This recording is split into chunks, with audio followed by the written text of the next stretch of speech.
Un coup puissant porté à l'arrogance des Russes. En Italie, le ministre des Affaires étrangères de la Russie, Sergueï Lavrov, a été publiquement envoyé promener. Le journal italien Corriere della Sera a remis à sa place le propagandiste Lavrov et a refusé de publier l'interview du ministre des Affaires étrangères de la Russie en raison des affirmations controversées dans ses propos. Ils ont déclaré clairement « Oui, nous avons interviewé Sergueï Lavrov, mais il a raconté de telles absurdités flagrantes que nous ne les publierons pas. » Au ministère des Affaires étrangères de la Fédération de Russie, cela a déjà été qualifié de censure flagrante. Mais le plus drôle, c'est qu'au ministère des Affaires étrangères de Russie, ils se plaignent d'avoir proposé au journal une interview exclusive de Lavrov pour stopper le flot croissant de fausses informations sur la Russie. Mais le journal, après avoir entendu les fausses informations de Lavrov, a refusé de publier ses élucubrations. Mais dans le journal italien, ils ont fait une proposition très intéressante à Sergueï Lavrov pour finalement publier cette interview, mais Lavrov, pour une raison quelconque, a eu peur de cette proposition et a refusé. Je vais vous révéler cette proposition dans cette émission. Je vais aussi vous raconter que dans cette interview, Lavrov a déclaré que le nazisme renaît et relève la tête dans toute l'Europe.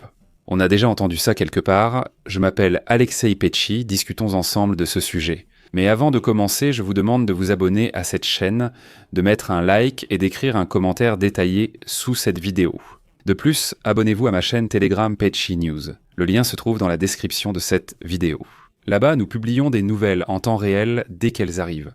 Si vous souhaitez soutenir le travail de cette chaîne YouTube, vous pouvez le faire en faisant un don ou en souscrivant à un abonnement, payant via les liens et les coordonnées indiquées. Dans la description de cette vidéo, il est écrit « Soutenir la chaîne Alexei Petchi ». Choisissez le format qui vous convient le mieux. Je vous serai reconnaissant pour votre soutien. Alors aujourd'hui, les Italiens ont littéralement envoyé promener Sergueï Lavrov. Le Corriere della Sera a refusé de publier l'interview du ministre russe Sergueï Lavrov à cause d'affirmations controversées. Et là, les Russes se sont mis à hurler. Comment ça? Qu'est-ce que c'est que cette censure?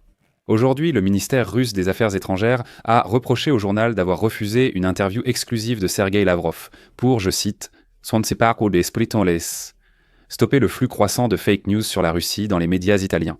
Selon le ministère des Affaires étrangères de la Fédération de Russie, la rédaction du journal a accepté et envoyé des questions auxquelles le ministre russe a répondu en détail. Pourtant, le journal n'a pas publié l'interview. Je cite le ministère des Affaires étrangères de la Fédération de Russie. On nous a dit que les propos de Sergueï Lavrov comportaient tant de nombreuses affirmations controversées, nécessitant vérification ou clarification, et que leur publication aurait dépassé des volumes raisonnables. Je précise, aucune rédaction n'est tenue de publier une interview jugée manipulatrice ou potentiellement nuisible. Selon les normes du journalisme, si l'intervieweur constate des manipulations évidentes, de la propagande ou des faits déformés, il est tout simplement obligé de faire une note explicative. Et sous chaque citation manipulatrice de Lavrov, il faut expliquer en quoi précisément l'interviewé manipule ou ment. Et dans le journal italien, ils disent carrément au ministère des Affaires étrangères de la Fédération de Russie « Écoutez, il y aura tellement de notes explicatives qu'elles dépasseront le volume de ce qu'a dit Lavrov, qu'il n'y a tout simplement aucun sens à publier un tel texte. » En somme, Lavrov ment à un tel point qu'il serait inutile de montrer cela au lecteur, car il faudrait tout expliquer et prouver le mensonge. Après les Russes donnant à poursuivre, le ministère des Affaires étrangères de la Fédération de Russie suggère de publier une version abrégée de l'interview dans le journal, sans explication, et la version complète en ligne. Et là, les Russes ont voulu ruser, en quelque sorte. En résumé, seules les réponses de Lavrov paraissent dans le journal, et vos explications sont publiées en ligne. Les Italiens liront Lavrov dans le journal papier sans consulter les explications en ligne. Mais le Corriere della Sera a refusé une telle proposition. Ils ont dit qu'ils n'avaient pas besoin d'une telle interview. Du tout. Écoutez maintenant la réaction des Russes. Déclaration officielle du ministère des Affaires étrangères de la Fédération de Russie. Citation, c'est une censure flagrante. Nous pensons que dans les médias italiens, nous considérons cela comme une censure flagrante. Nous pensons que les citoyens italiens ont le droit, garanti par l'article 19 de la Déclaration universelle des droits de l'homme, d'accéder à l'information. Vous imaginez, ce sont des Russes, je souligne, les Russes se sont souvenus des droits de l'homme. Eh bien, c'est ridicule. Les Russes se sont souvenus de la censure. C'est encore plus drôle. Mais les Italiens ont bien agi. Ici, ils n'ont pas gardé le silence et la rédaction du Corriere della Sera a publié un article expliquant l'incident. Le journal rapporte que, d'après le ministère russe des Affaires étrangères, Lavrov a répondu à toutes les questions du Corriere della Sera. Mais la rédaction affirme que ce n'est pas le cas. Et au lieu de réponses exhaustives, Lavrov a énoncé la propagande russe qui ne correspond absolument pas aux faits. Je vais maintenant citer le journal, ce qui peut être considéré comme leur position officielle. Citation : la rédaction du journal. Corriere della Sera a immédiatement réagi à cette accusation par une déclaration. Le ministère russe des Affaires étrangères a répondu aux questions préliminaires envoyées par Corriere della Sera par un long texte rempli d'accusations et de déclarations de propagande. Nous avons demandé une interview complète avec interrogatoire croisé, vérification des faits et contestation de certains points nécessitant, selon nous, une enquête approfondie. Le ministère russe des Affaires étrangères nous l'a catégoriquement refusé. Il voulait clairement appliquer au journal italien les mêmes critères qu'à la Russie, où la liberté d'information a disparu depuis longtemps. Si le ministre Lavrov souhaite accorder une interview selon les principes d'un journalisme libre et indépendant, nous serons toujours à sa disposition. Fin de citation. Oui, c'est vraiment une excellente position. C'était une belle réponse de véritables journalistes. Ils ont confronté les Russes à leurs mensonges en disant « Écoutez, si Lavrov accepte d'être contredit par des arguments face à ces mensonges, qu'il participe à une vraie interview où il devra justifier chaque fausse déclaration. Ils affirment « Nous ne sommes pas contre.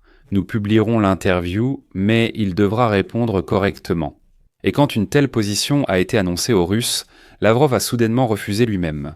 Et les Russes disent « Comment ça, vous ne l'avez pas publié ?» Et les journalistes répondent « Oui, pas de problème, aucun problème, nous ferons l'interview. » Mais il faudra répondre pour les mensonges.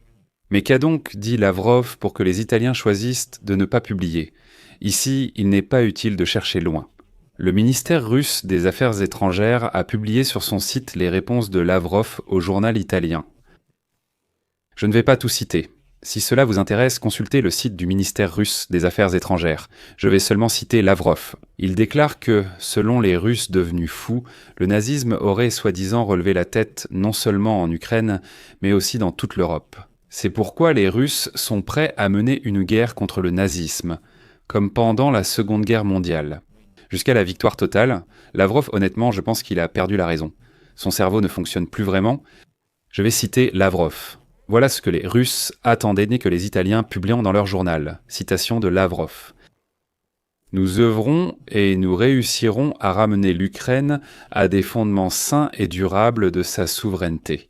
Cela signifie refuser de soumettre son territoire à l'exploitation militaire de l'OTAN et de l'Union européenne, qui devient rapidement un bloc militaire agressif.